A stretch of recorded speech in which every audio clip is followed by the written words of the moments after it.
Good afternoon everyone, it's early February. I'm sure many of you are a little shocked that January went by so quickly. I know I am. And February, being a short month, will disappear before you know it. Something that I've been thinking about in terms of the way we look at particularly assessment, but also the way we approach learning. And one of the things that we tend towards with most of our students is that we reward them for good answers.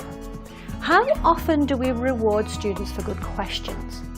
That's certainly something that I was thinking about very seriously when I started to plan a course that I'm teaching right now. I don't get to teach very often, but I'm really excited about teaching the Biology 11 course, partly because I get to go to the big island of Hawaii to teach it with 17 students, so that's a fantastic opportunity and a huge blessing to me. What I really want those students to do is to start asking really in-depth questions about the place that we're going and the why questions.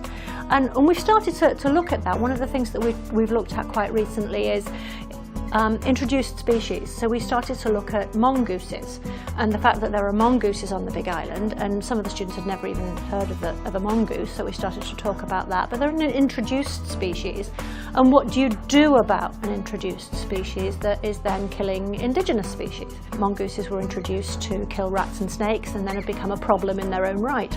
And questions like that don't necessarily have easy answers. They're big questions, but even the little questions that sometimes, parents get really irritated with. Why is the sky blue? Why is it raining today?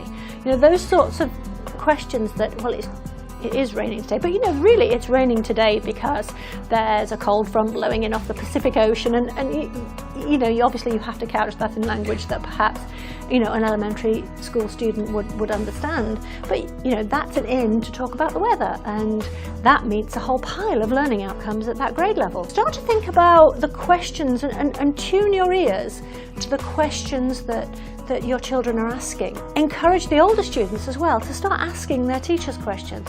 One of the things that one of the students in the Biology 11 class said to me was that, it's me again. Hi, I'm sorry. I'm always emailing you with a whole pile of questions. To which I responded, no, this is the best, because I know you're engaged in the course and I know you're thinking about these things. Whereas those students that haven't emailed me for a week and I really don't know where they are in the process, and to be honest, I'm thinking, well, maybe they're not really that engaged. It's those students that I'm worried about. Those students that are engaged with me in that program and asking, even procedural questions or whatever it is.